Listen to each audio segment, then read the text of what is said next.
Nessa videoaula, a gente vai ver as classes de AVO. Então, nas duas últimas videoaulas, a gente viu primeiro o modelo convolucional, em seguida, a gente viu as equações isóiclides e suas aproximações. Então, a partir das aproximações isóiclides, das equações isóiclides, a gente vai ver como que são definidas as classes de AVO. Então, né, por que é importante estudar as classes de AVO? Então, uma visão geral de como as propriedades da rocha elas se relacionam com a amplitude sísmica e o AVO. Há vários termos que geralmente são usados para descrever as respostas AVO. Infelizmente, eles podem facilmente criar uma confusão para quem não é especialista. Então, a gente vai tentar aqui definir essas classes de AVO, né, e uma forma como que eu acredito ser a forma mais é, fácil e que provavelmente daqui a um tempo vai ser a mais usual. É uma distinção importante a ser feita entre AVO positivo ou negativo e gradiente do AVO positivo ou negativo. Então a gente vai ver isso também, né? O que o AVO positivo, quando que a gente chama isso, e como a gente analisa se o gradiente é positivo ou negativo. O gradiente AVO também a gente vai ver, ele é calculado como sendo a inclinação da mudança de amplitude em função do seno ao quadrado do θ, né, do ângulo, θ é o ângulo de incidência. Então, a gente vai ver, ao invés de analisar em função aqui de θ, analisar em função de seno ao quadrado de θ. Então, aqui, né, então, vai entrar em mais detalhes com relação a ela, né? Então, a gente vai estar sempre analisando o intercept, o valor da amplitude, né, para o θ igual a zero, e aí depois como que essa amplitude ela varia ao longo do offset, ao longo do θ, se ela aumenta ou se ela diminui. E aí, para cada caso, nós teremos, então, uma classe de AVO.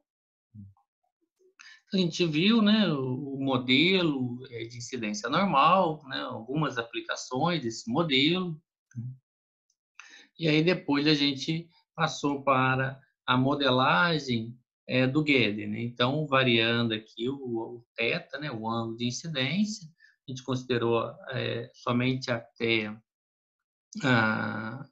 o ângulo crítico, e aí com isso a gente tem aqui então todas essas ondas refletidas e transmitidas. Então, relembrando, a gente começou, né, a gente parte das deduções e das de Euclides, né, até chegar aqui na matriz de Euclides, né, onde aqui relaciona o ângulo de incidência, as velocidades e densidades do meio 1 e do meio 2, com relação a RPP, RPS, PPP, né, com relação aos coeficientes de reflexão e de transmissão, tanto P quanto da onda S. Então, aqui é a equação completa, né, o RPP obtida a partir das equações de Euclides. Aqui embaixo está o RPS. Infelizmente, essas equações elas são complicadas e não dão uma sensação intuitiva de como as propriedades da rocha influenciam a mudança de amplitude com o ângulo. E aí, a partir disso, a gente viu, então, algumas das aproximações dessas equações. Primeiro, a de Arquimedes, né, relacionando aqui os contrastes de densidade, contraste de velocidade Vp e contraste de velocidade Vs. Então, a partir dessa aproximação, a gente pode, por exemplo, utilizar para a modelagem e depois realizar a inversão, né, ser aqui o nosso modelo direto, aonde em casos práticos nós vamos ter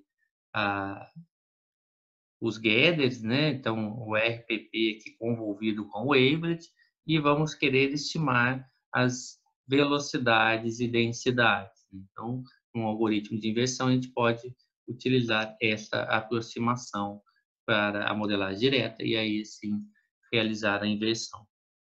Essa daqui é a aproximação de Shui, que é a aproximação que a gente utiliza para analisar as classes AVO, tanto a de Shui quanto a de Hiltman, né, que acaba sendo escrita na forma aqui do intercept, né, do gradiente, e aqui o outro termo de curvatura, que é chamado curvatura. Lembrando aqui tudo, né, em função dos contrastes de velocidades e densidades e do ângulo de incidência. Então, aqui a aproximação de Shui para dois termos, né? Então, aqui a gente tem o intercept e o gradiente, que daqui a pouco a gente vai estar chamando ele de A e B, ou I e G. Aqui nós temos a aproximação de Hiltman, que nada mais é do que essa forma aqui de Shui reescrita em função da razão de Poisson, onde a razão de Poisson ela é dada aqui em função das velocidades, Vp e Vs, analisando o Gödel, né, sobre o topo do reservatório. Então, aqui a gente tem né, um intercept negativo, né? Então, isso representa uma diminuição de impedância do meio 2 com relação ao meio 1, e à medida que o ângulo aumenta, o valor aqui em modo da amplitude também aumenta. E aí, comparando, né, então, o valor da amplitude com relação ao offset, para a equação de Isócrates e suas aproximações, a gente vê que até 10 graus o erro é muito pequeno, e à medida que isso vai aumentando, o ângulo vai aumentando, o erro vai aumentando. Esse gráfico aqui de baixo mostra isso, né? O aumento do erro relativo das aproximações de Ike-Richards com relação à equação completa, à medida que o ângulo, então, aumenta. E aqui, no caso, para os valores que foram utilizados para a modelagem, onde a gente tem uma classe do tipo 3, a gente vê que a aproximação de Shui ela tem um erro maior do que a de Ike-Richards. Então, essa daqui é o que a gente analisa. Então, aqui está, né, o Gödel sem a correção NMO, aqui após a correção, e aí a gente tem, então, aqui uma família de Gödel's, onde a gente vai estar em um horizonte, né, analisando como é o comportamento da amplitude com relação ao offset. Aqui, em cima dessas retas azuis, né, estaria o topo e a base do reservatório, e aqui, no caso, a gente está analisando simplesmente um ponto, né, o ponto de uma profundidade tal, como que está variando a amplitude com relação ao offset para aquele ponto. Aqui o topo e aqui, no caso, a base. Já quando a gente analisa todo o horizonte, para isso a gente precisa analisar essa família de Gödel.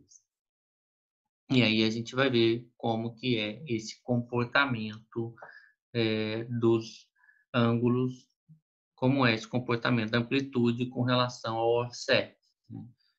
É ideal que a gente tenha pelo menos a informação de um poço, né? Como que se existe, como é a anomalia, e aí a gente vai querer analisar se existe outras anomalias iguais ao que a gente observou no poço, se for um poço considerado como bom produtor. Então, graficamente, o que a gente vê quando a gente plota, né, a amplitude com relação a seno ao quadrado de θ, o que a gente observa aqui a gente tem o primeiro termo, chamado do intercept, o segundo termo aqui é o gradiente, né? Então, em uma faixa aqui de ângulo a gente tem essa reta, que aí a gente vai estar interessado em determinar qual é a inclinação dessa reta. Isso é o que é chamado de gradiente. E aí, num certo intervalo de ângulos um pouco maior, a gente tem o que a gente chama de curvatura, que é essa mudança aqui de direção do gráfico. Porém, para as classes EVO, a gente não utiliza-se esse terceiro termo, a gente fica somente aqui com o primeiro e segundo termo. Então, vamos ver agora as primeiras classes de AVO. Então, a gente tem a classe do tipo 1, o que ela representa? Então, a classe 1, a gente tem um intercept positivo e um gradiente negativo. Aqui a gente está analisando ainda com relação ao ângulo, com relação ao θ. Quando a gente for analisar com relação a seno ao quadrado de θ, o que a gente vai ter aqui são retas. E aí a gente vai determinar o gradiente, vai ser a inclinação da reta. Então, aqui a gente tem o primeiro caso, aonde a gente tem, então, um aumento de impedância da passagem do meio 1 para o meio 2, e à medida que o ângulo aumenta, a amplitude ela diminui. Então, se a gente analisar aqui, então a gente tem aqui um pico positivo de alta amplitude, e à medida que o offset vai aumentando, essa amplitude ela vai diminuindo. Então, essa é a definição da classe 1. Então, a gente vai ter um intercept positivo e um gradiente negativo. Já a classe 2, o que a gente observa? Ela vai ter, para ângulo de incidência igual a zero, o valor da amplitude é baixo. Então, a gente tem ali um intercept próximo de zero. O que isso representa? Isso representa um baixo contraste de impedâncias entre o meio 1 e o meio 2. Esse baixo contraste de impedâncias, para o caso da classe 2, ele pode ser tanto positivo quanto negativo. Então, a gente pode ter tanto um aumento da impedância no meio 2 para o meio 1. Nesse caso, a gente vai ter um intercept positivo, quanto a gente pode ter uma diminuição de impedância do meio 2 com relação ao meio 1. Aí, nesse caso, a gente teria um intercept negativo. Mas o que caracteriza essa classe 2 é ela ter baixos valores de intercept, sejam eles positivos ou negativos, ou seja, próximos de zero, e um gradiente negativo. E à medida que o ângulo aumenta, o que acontece? A amplitude ela vai diminuindo e depois ela passa, o módulo dela passa a aumentar. Então a gente tem no início uma diminuição da amplitude e depois o aumento dessa amplitude. Isso pensando em módulo. E se o intercept ele for próximo de zero positivo. Se o intercept for negativo, próximo de zero, quando a gente analisar com relação ao offset, o que vai estar acontecendo? O modo da amplitude sempre vai estar aumentando. Então, essa é a classe 2. Intercept próximo de zero, podendo ser positivo ou negativo. A gente vai ver que quando ele é positivo, ele pode ser chamado de 2P, e quando negativo, 2. E o gradiente é negativo. Tá? Isso vai representar o gradiente negativo, um aumento do modo da amplitude com relação ao offset. Tá? Porém, com ressalvas, como eu comentei. Tá? Se ele for intercept positivo em um certo intervalo, esse módulo ele vai estar diminuindo e depois ele passa a aumentar. Já a classe 3, que é o, digamos, chamada de classe clássica de AVO, né, o que a gente tem? A gente tem um intercept negativo alto, então representa um alto contraste de impedância, aonde a gente então tem uma diminuição de impedância no meio 2 com relação ao meio 1, né? E à medida que esse ângulo aumenta, à medida que o offset aumenta, o valor em módulo dessa amplitude se torna ainda maior. Né? No caso aqui, se torna ainda mais negativo. Então, é o que a gente observa aqui. A gente tem um valor negativo da amplitude e à medida que o offset aumenta, em módulo esse valor ainda aumenta ainda mais. Né? Então, essa classe de AVO, ela foi e é ainda muito observada para reservatórios com gás. que foi aonde se começou-se a investigar essa relação de amplitude com offset para, né, as definições da classe de AVO. Então, nas seções sísmicas via-se ali, né, um blind spot, e aí ia se analisar esse blind spot, né? E aí começou a observar que poderia estar associado com reservatórios de gás para esse tipo de anomalia. Então, a classe 3 ela é definida um intercept negativo com um gradiente negativo. Já a classe 4, ela também tem um intercept negativo de alta amplitude, né? Então, um alto contraste de impedância, né? Do meio 1 com relação ao meio 2. Então, uma diminuição grande de impedância no meio 2. Porém, o seu gradiente é positivo, né? O que isso quer dizer? Que o módulo da amplitude ele diminui com o aumento do offset. Então, é o que a gente observa aqui nesse gather sintético. A gente tem um alto valor de amplitude negativo e à medida que o offset aumenta, a gente tem uma diminuição do módulo dessa amplitude. Então, essas classes de AVO, elas foram primeiro definidas por Rutherford e Williams, isso em 1989, que definiram a classe 1, 2 e 3. Posteriormente, Rose e Kima, em 1995, definiram a classe 2P. O que é a classe 2P?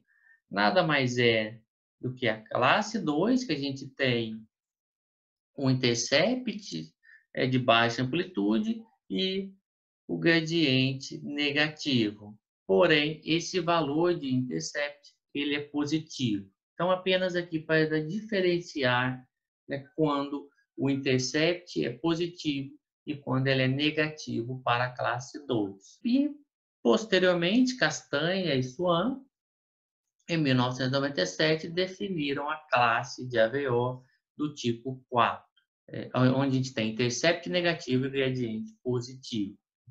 Vale ressaltar que essas classes de AVO elas foram definidas para o ambiente de arenito, para o contraste de arenito e folheiro, né? Ou folheiro e arenito. Hoje, a gente sabe que ela também é aplicada para qualquer outro tipo de contraste, seja ele, por exemplo, entre folheiro e carbonato, entre sal e carbonato, entre carbonatos. Então, hoje, as classes de AVO elas podem ser aplicadas para qualquer contraste entre, entre dois meios, né, para a gente analisar essas anomalias. Então, agora, falar um pouquinho dessas definições, dando exemplos. Né, no caso aqui, usando reservatórios de arenito com gás. Então, a classe 1, a gente tem uma impedância acústica do arenito com gás maior do que o folheiro sobrejacente, intercept positivo e gradiente negativo. A classe 2, impedância acústica do arenito com gás aproximadamente igual ao do folheiro sobrejacente, intercept próximo de zero e gradiente negativo. Classe 3, impedância acústica do arenito com gás menor do que o folheiro sobrejacente, intercept negativo e gradiente negativo. Classe 4, impedância acústica do arenito com gás menor do que o folheiro sobrejacente, intercept negativo e gradiente positivo. Existe uma outra classe, classe 3,5, o que eu ouvi falar é que foi definida dentro da Petrobras, porém eu ainda não vi nenhuma publicação com relação a isso. E aí o que ela seria? Impedância acústica do arenito com gás menor do que o folheiro sobrejacente, então intercept negativo e o gradiente zero ou positivo. Se ele for positivo, ele acaba sendo a classe 4. Então, continuando a análise dessas classes, que a gente tem classe 1, gradiente negativo. À medida que o offset aumenta, à medida que a gente está mais distante com relação ao ângulo ou com relação à distância, o que a gente tem? A gente tem que a amplitude absoluta, né, o módulo da amplitude, ela vai diminuir, que a gente observa aqui. Pode ocorrer reversão de fase. Então, aqui a gente tem uma fase zero. Quando passar para amplitude de positiva para negativa, a gente vai ter uma inversão de polaridade. Então, ela vai passar de uma polaridade zero para 180. Isso se a gente estiver considerando padrão sério. A 2P, a gente tem o gradiente negativo, à medida que o offset aumenta, o modo amplitude ele também aumenta. E a gente também vai ter uma reversão de polaridade. Já no caso 2, a gente tem o gradiente negativo, à medida que o offset aumenta, a amplitude absoluta também aumenta, a gente tem um baixo valor aqui do intercept.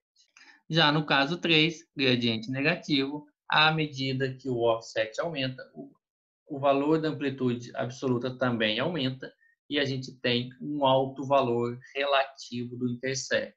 Já para a classe 4, o gradiente ele é positivo, isso quer dizer que com o aumento do offset, né, o valor da amplitude absoluta ele vai diminuir e a gente tem aqui um altíssimo valor do intercept, como a gente está observando aqui. Isso daqui quando a gente analisa com relação a θ. Quando a gente plota, né, o valor de amplitude com relação a seno ao quadrado de θ, o que a gente tem, então, são essas retas. E aqui aparece um novo termo. Né? Qual é esse termo? O AVO é positivo ou negativo. O que ele representa, positivo ou negativo? Ele vai ser chamado de AVO positivo quando o módulo da amplitude aumentar. E vai ser chamado de AVO negativo quando o módulo da amplitude diminuir. Então, a gente tem, nesse caso aqui, um aumento do módulo da amplitude, então AVO positivo. Nesse caso aqui, verde e vermelho, o que a gente tem?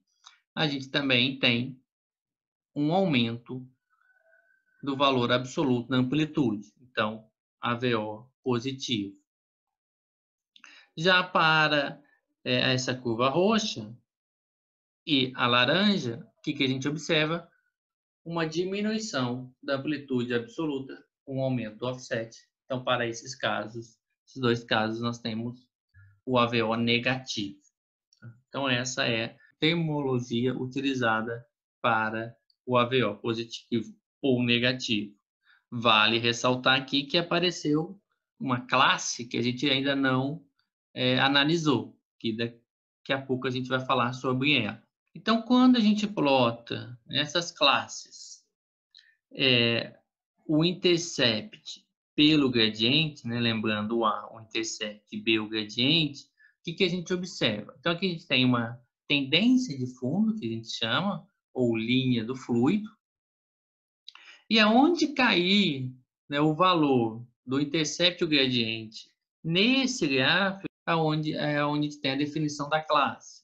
Então, por exemplo, a gente tem, nesse caso, o intercept é positivo e o gradiente é negativo. Então, vai cair aqui na classe 1. Na classe 3, o que a gente tem? O intercept negativo e o gradiente também negativo. E assim por diante. E aqui apareceu, então, a classe 3,5, como eu tinha comentado. E aqui, então, né, como é o comportamento dessas classes no offset que a gente já analisou. Então, aqui a gente tem essas classes sendo mostradas aqui da mesma forma nesse gráfico, porém aqui sem essa classe 3,5 e com a classe 2P. Então, tem classe 1, classe 2P, 2, 3 e 4. E aqui uma tabela mostrando o que a gente já analisou. Essas classes de AVO, a gente pode definir uma classe para o topo e replicar ela como sendo a mesma classe para a base. Ah, como assim?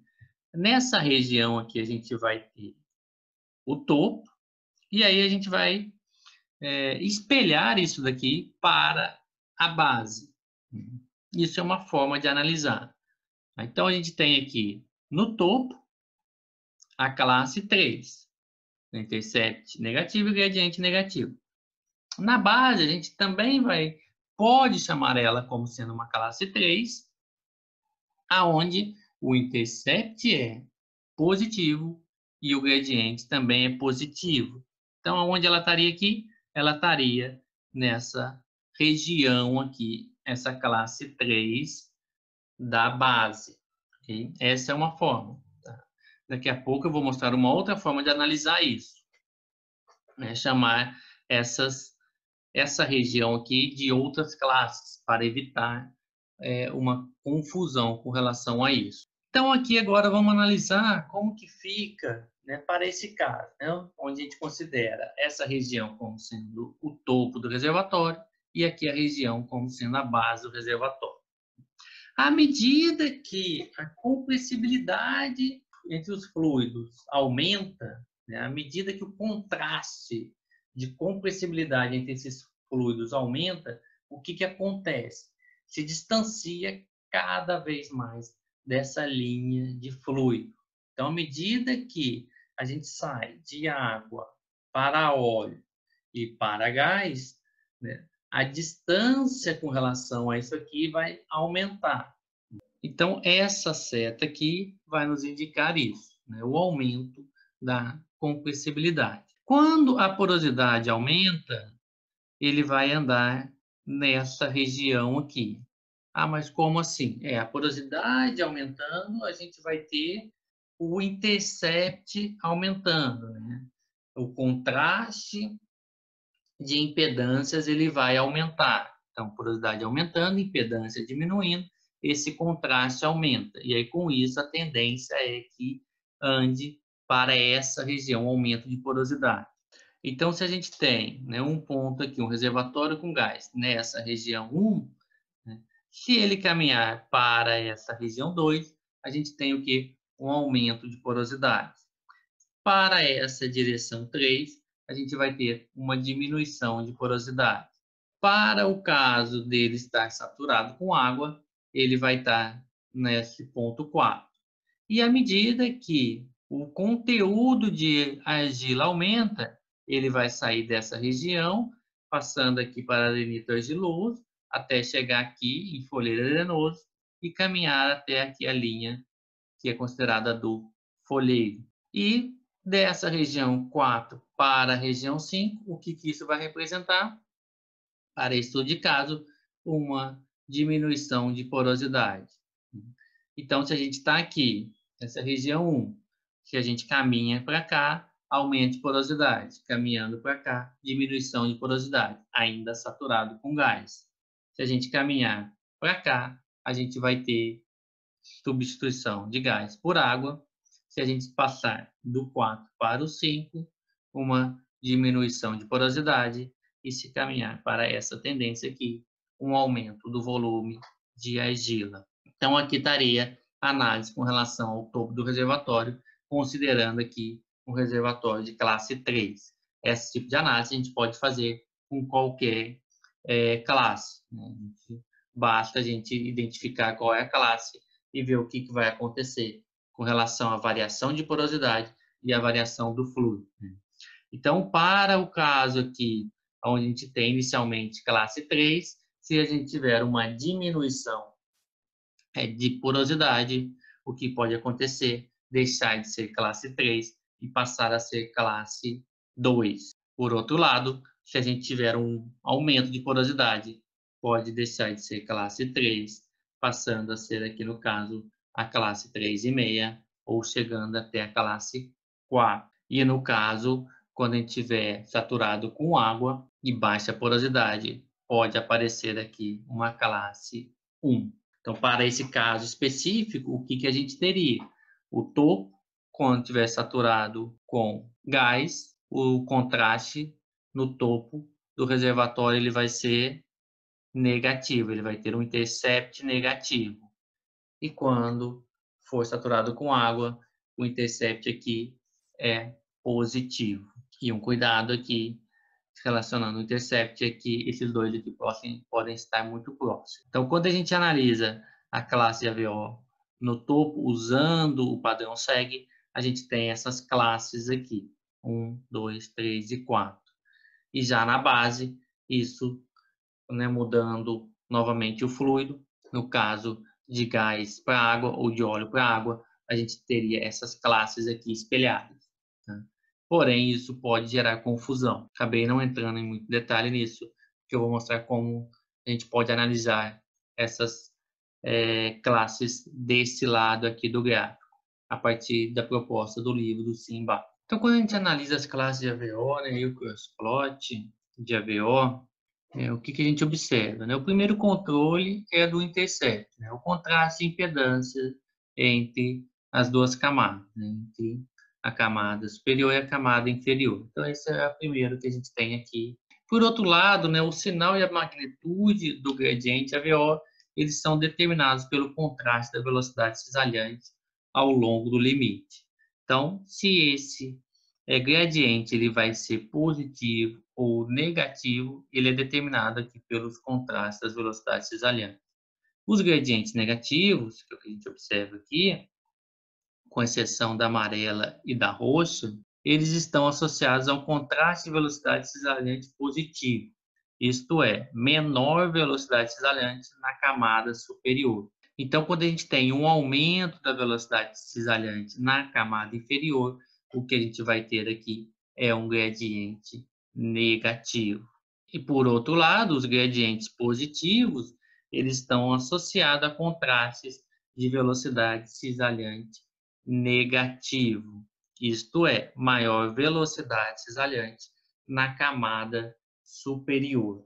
Então, quando a gente tiver uma diminuição de velocidade cisalhante na camada inferior, a gente tem um gradiente positivo, que é o caso aqui da reta roxa e da reta amarela. Então, agora vamos ver uns exemplos. Né?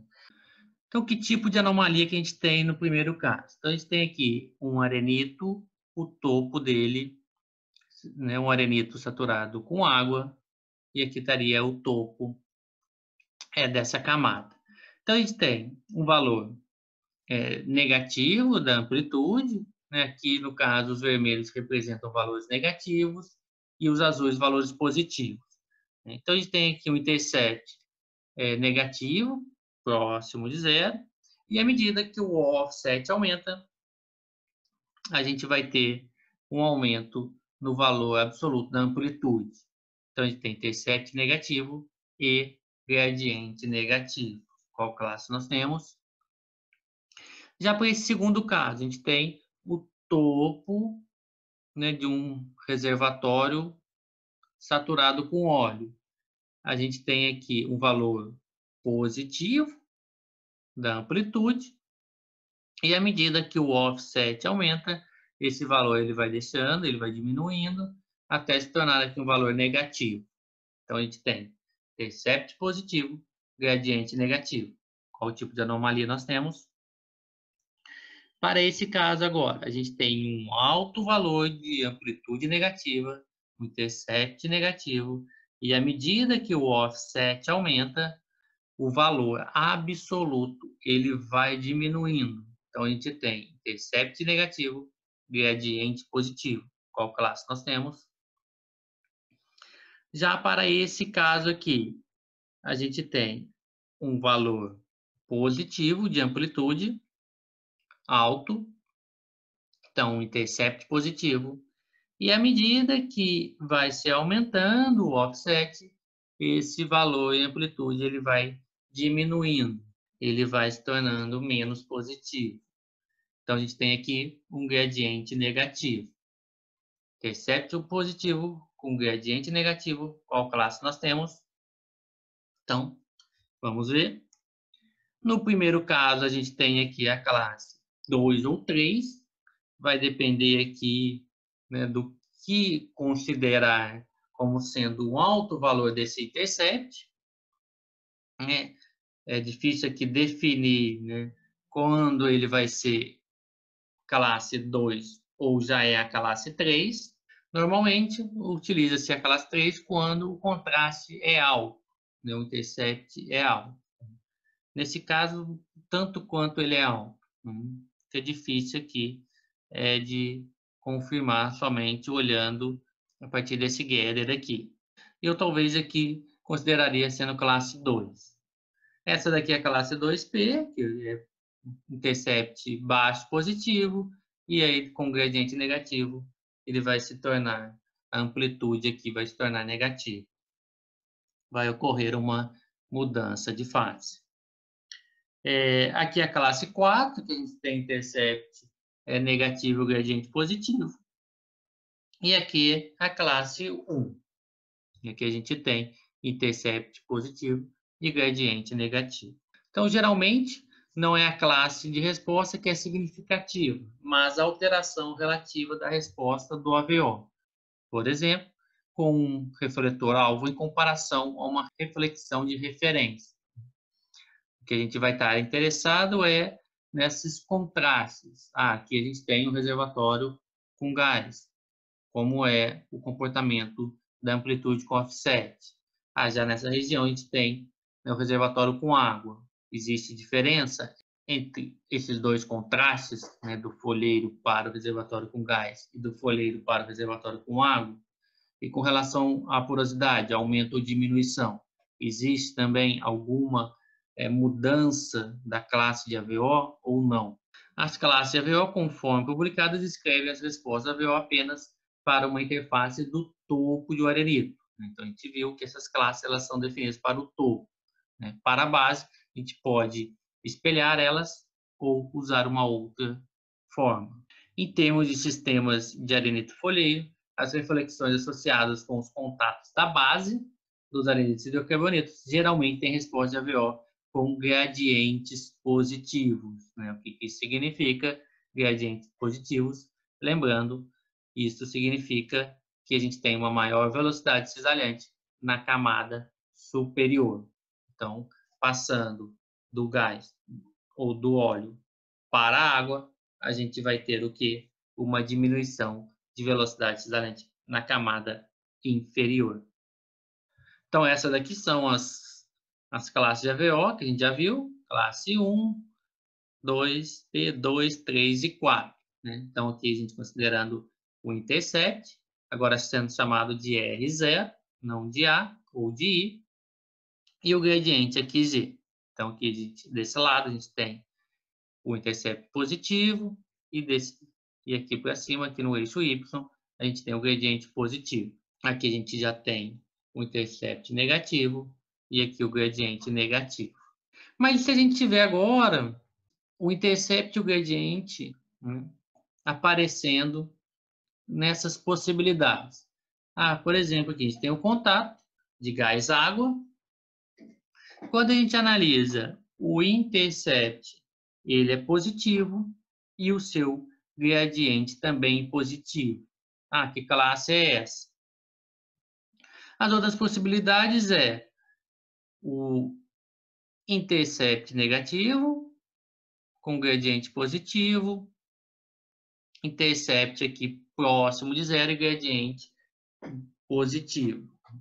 Lembrando que todas aquelas classes que a gente viu, a 1, a 2 e a 3, com exceção da 4, todas têm um gradiente negativo. É somente a 4 que tem esse gradiente positivo. Então, como que a gente pode se referenciar a essas, quando isso ocorrer? Uma forma é referenciar usando, né, esse gráfico, né, o gráfico do AVO, considerando aqui o topo, replicando aqui a base. A outra é definindo mais 3 novas classes de AVO, né, como é proposto aqui no livro do Simba. Então, a gente tem classe 1, 2P, 2, 3, 4, classe 5. Da mesma forma que a gente define 2P, a gente pode definir aqui 5P, 5P, 5 e 6. Com isso, a gente teria aqui todas essas regiões do gráfico sendo definidas. Então, classe 5P, a gente vai ter o intercept negativo e o gradiente positivo. Já a classe 5, o intercept e o gradiente positivos, mas com intercept de baixo valor, baixa amplitude. E a classe 6, intercept alto positivo e gradiente positivo. Com isso, a gente facilita a identificação dessas classes, utilizando essas 3 novas classes. Ou, no caso, se quiser, apenas 2. Né? A gente poderia usar a 1, aqui a 2, 3, 4, 5 e a classe 6. Então, aqui a gente vai modelar um folheiro com 65% de argila e 35% de quartzo e 17% de porosidade. O arenito com 5% de argila e 95% de quartzo e porosidade 25%. No primeiro cenário, a gente vai ter o arenito saturado com água. No segundo e terceiro cenários, a gente vai ter os arenitos apresentando 40% de saturação de água, com o restante do espaço poroso ocupado por óleo e gás, respectivamente. As propriedades elásticas estão mostradas aqui embaixo, os valores de Vp, Vs, densidade, IP, razão de Poisson para o folheiro e o arenito saturado com água, com gás e com óleo. E para obter os valores de VPVS, razão de Poisson, impedância e densidade da rocha, foi utilizado o modelo de Weimer, Hutt e Gardner para VP, como está sendo mostrado aqui, e para VS foi utilizando o modelo aqui do Dvorak. Então, essas daqui foi as equações utilizadas para obter VP e VS da rocha, de acordo aqui com as suas propriedades, de acordo com o percentual de argila, percentual do quartzo, o volume de porosidade e o tipo de fluido, ok? Isso daqui, para esse caso, a gente utilizou essas equações. A gente poderia utilizar outros modelos de física de rocha, como por exemplo, do modelo de areia soft, de areia stiff, ou modelo de inclusão, né? Porque conhecendo essas propriedades aqui, nós conseguimos estimar VP e VS. Então aqui é só mostrando primeiro como fica, né, o topo desse reservatório, desse contraste do folheiro para o arenito, tanto utilizando a equação de Isócrates quanto a aproximação de Hilton. O que a gente observa quando a gente tem a saída do folheiro e a entrada para o arenito saturado com água, a gente tem aqui o intercepto positivo e o gradiente negativo. Qual a classe? Classe 1. Quando a gente tem agora a passagem do folheiro para o arenito saturado com óleo, a gente vai ter aqui o intercept positivo próximo de zero com o gradiente negativo. Qual a classe que nós temos? Classe 2 ou 2P. E aqui, o terceiro caso, a passagem do folheiro para o arenito com gás, a gente tem o intercept negativo e o gradiente negativo. Qual a classe? Classe 3. O que a gente observa com relação à equação de Isócrates e à aproximação de Hilton? Que à medida que a classe sai da classe 1 para a classe 3, essa diferença aumenta. A gente vê que essa aproximação ela fica pior. O erro é maior com relação à equação completa de Isócrates para de Hilton.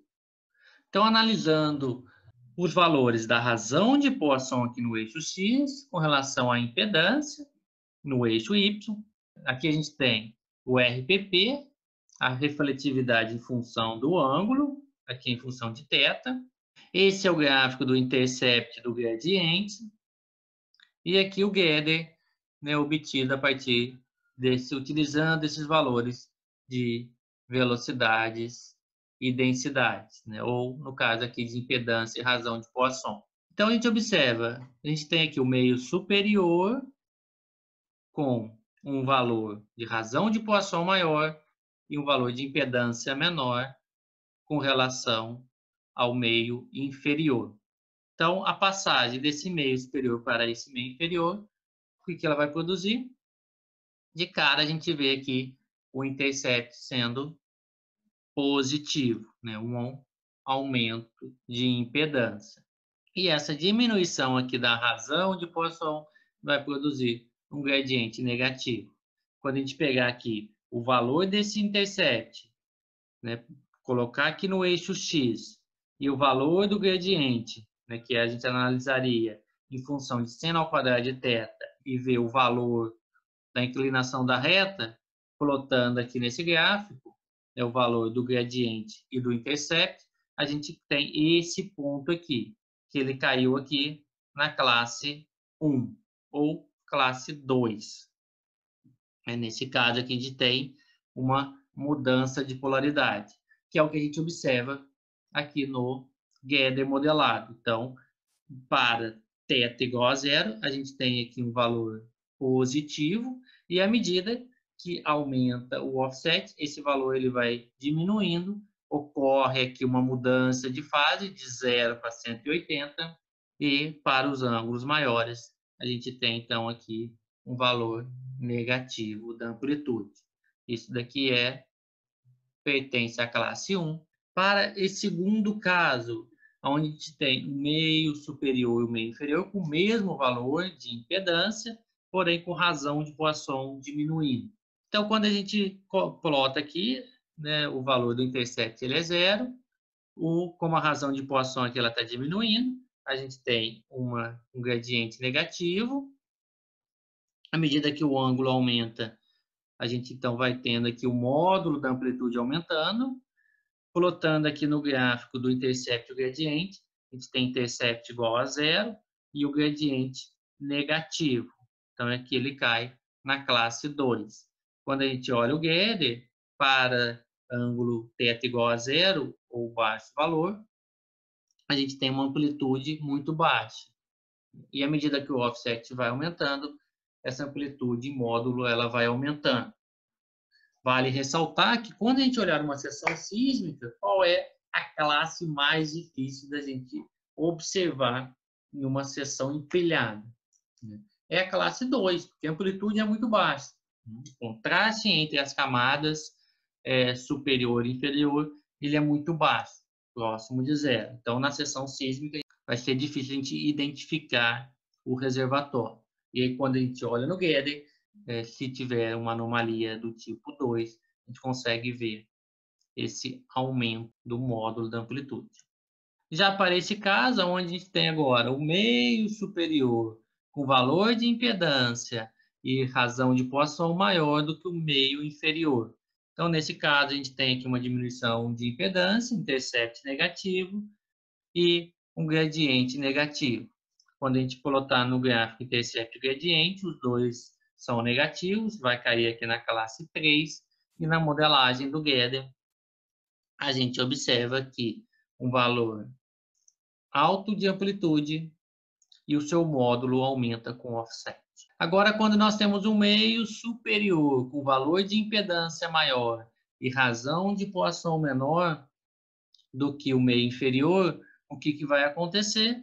Então, a gente tem aqui uma diminuição de impedância. Nesse caso, a gente vai ter o intercept negativo. E aqui a razão de Poisson está aumentando. Então, nesse caso, a gente tem aqui um gradiente positivo. Então, plotando os valores de intercept e gradiente, eles vão cair nessa região, né? Intercept negativo e gradiente positivo. Então, a gente tem aqui uma anomalia do tipo classe 4. E quando a gente observa o Gödel, ele tem um alto valor de amplitude negativo ou um alto valor de amplitude módulo, e à medida que o offset aumenta, esse valor de amplitude em módulo diminui. A classe 4, né, ela pode ocorrer tanto quando a gente tem uma diminuição de impedância e um aumento da razão de Poisson, que é o que a gente viu no caso anterior, como ela pode ocorrer com alto contraste de impedância e diminuição da razão de Poisson. Então, para esse caso aqui, a gente tem esse altíssimo contraste de impedância, intercept negativo, e a razão de Poisson também diminuiu. Quando a razão de Poisson diminui, a gente pensa em gradiente negativo, né? Mas para esse caso, devido a esse alto contraste que tem aqui, acabou que o gradiente ele é zero ou ele é positivo, né? Então, aqui mostrando que mesmo a gente tendo, né, uma diminuição da razão de Poisson, para esse caso onde tem um altíssimo contraste de impedância, a gente tem um gradiente positivo, e aí caracterizando aqui uma anomalia do tipo classe 4. Então, isso daqui é um resumo do que a gente fez, né? Os valores aqui que a gente utilizou para a modelagem, né? Utilizando o modelo de VP, o de Rayman et al. E o de VS, o do Dvorak, que a gente poderia usar qualquer outro modelo de física de rocha. E aí as classes que a gente obteve a partir disso. E como atividade para essa videoaula, é fazer uma resenha do livro do Seismic Amplitude, do Sim Bacon, o capítulo 5, os itens 5.1, 5.2 e o 5.3.1. Como leitura complementar, né, recomendado aqui o livro Seismic Reflections of Rock Properties, do Dvorak et al., o capítulo 4. As referências, né, apresentadas nessa videoaula estão todas aqui. Vale destacar que as duas principais referências utilizadas foram esses dois livros, o do Dvorak et al. E do Sim Bacon. E a gente se vê na próxima videoaula. Até lá!